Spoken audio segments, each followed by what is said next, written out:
तीफी भट्ट के बहनोई को इस गाड़ी में मर्डर किया गया है, यानी कि शूटरों की जानिब से इस गाड़ी पर फायरिंग की गई नहर के ऊपर और इसके अंदर तीफी भट्ट का जो बहनोई था उसको बुरी तरह गोलियां लगी और वो जाँ बहक हो गया। यानी कि शूटर लाहौर में आज़ाद घूम रहे हैं।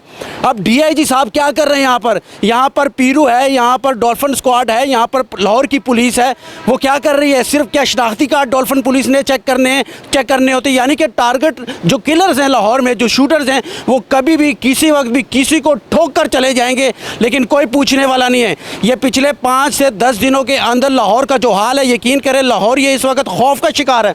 यानी कि बाइक पे निकलें या गाड़ी पे निकलें, कोई भी महफूज नहीं है। ये गाड़ी है जी, थोड़ा सा आगे लेकर आएँ। यहाँ पर वो बैठे थे, फैमिली उनके साथ थी, 2 फीमेल थी, एक उनकी वाइफ थी, एक बेटी थी।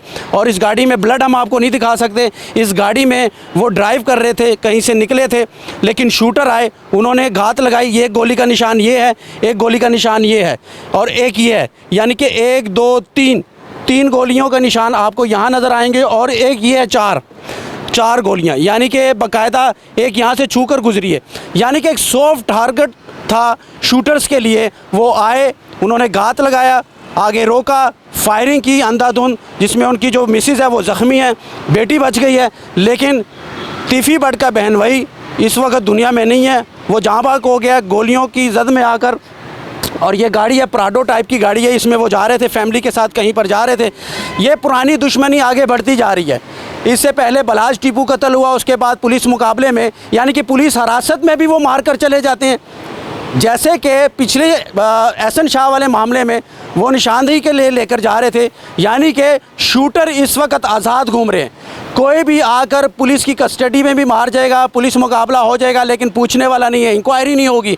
खुदारा ये खौफ ख़त्म किया जाए, सुख का सांस लेने दिया जाए, लाहौरियों को ख़ासकर सुकून में रहने दिया जाए।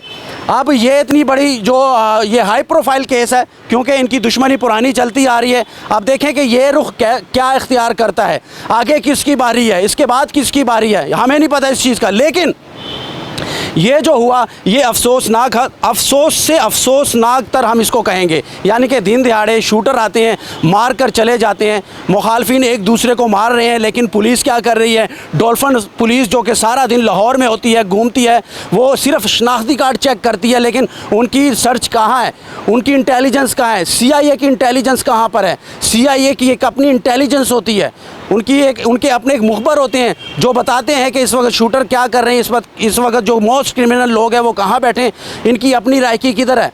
लेकिन अब इस गाड़ी को पुलिस ने अपनी कस्टडी में लिया, यहाँ पर खड़ी की है और इस पर मुकदमा भी दर्ज किया जाएगा। जाहिर है नामालूम लोगों के ख़िलाफ़, क्योंकि नामालूम शूटर कहा जा रहा है कि उन्होंने आकर फायरिंग की, जिससे तीफी भट्ट का बहनोई मौके पर जाँ बहक हो गया। बाकी जिसकी जो बेटी है वो बच गई है, लेकिन एक उसकी जो वाइफ है, मिसेस जिसका कहा जा रहा है, वो ज़ख्मी है। अब गौर तलब बात यह है कि पुलिस यानी कि DIG IG साहब तो मेरा ख्याल है कच्चे में बिजी हैं, कच्चे के इलाके में, लेकिन लाहौर इस वक्त कच्चा बनता जा रहा है। यकीन करें सिक्योरिटी नहीं है यहाँ पर। पुलिस को एक्शन लेना होगा, DIG को एक्शन लेना होगा, बाकायदा CIA को ये ज़िम्मेदारी CIA पुलिस को सौंपनी चाहिए कि इस तरह के जो शूटर है, जो लाहौर के इलाके में बैठे हुए हैं, जो असला लेकर निकलते हैं रोडों के ऊपर, बाइक्स के ऊपर चढ़ते हैं, वो कहाँ से और कैसे निकल जाते हैं। यहाँ पर डॉल्फिन स्क्वाड के नाके लगते हैं, लाहौर में पीरू के नाके लगते हैं, यकीन करें पंजाब पुलिस के नाके लगते हैं, लेकिन उन्हीं नाकों से वो बड़ी आसानी के साथ गुजरते हुए अपनी टारगेट की तरफ जाते हैं और वो टारगेट अचीव करके वो घर चले जाते हैं आराम के साथ। CCTV कैमरे हैं, सेफ्टी के कैमरे लगे हुए हैं, लेकिन पूछने वाला यहाँ पर कोई नहीं है।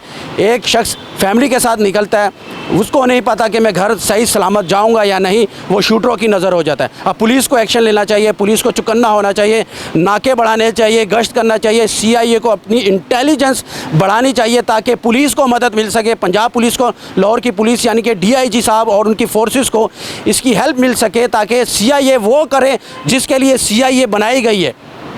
CIA वो ना करे जो हमें बैड न्यूज़ मिलती है, यानी कि उनकी हिरासत में लोग मारे जाते हैं, मुकाबला हो जाता है, शख्स मर जाता है, बच्चों का बाप मर जाता है। ये भी गाड़ी में लेकर निकले थे भट्ट साहब, इनको भी चल नहीं कर दिया। आगे अल्लाह ताला खैर करे, लेकिन DIG साहब को इस पर एक्शन लेना होगा। बहुत शुक्रिया।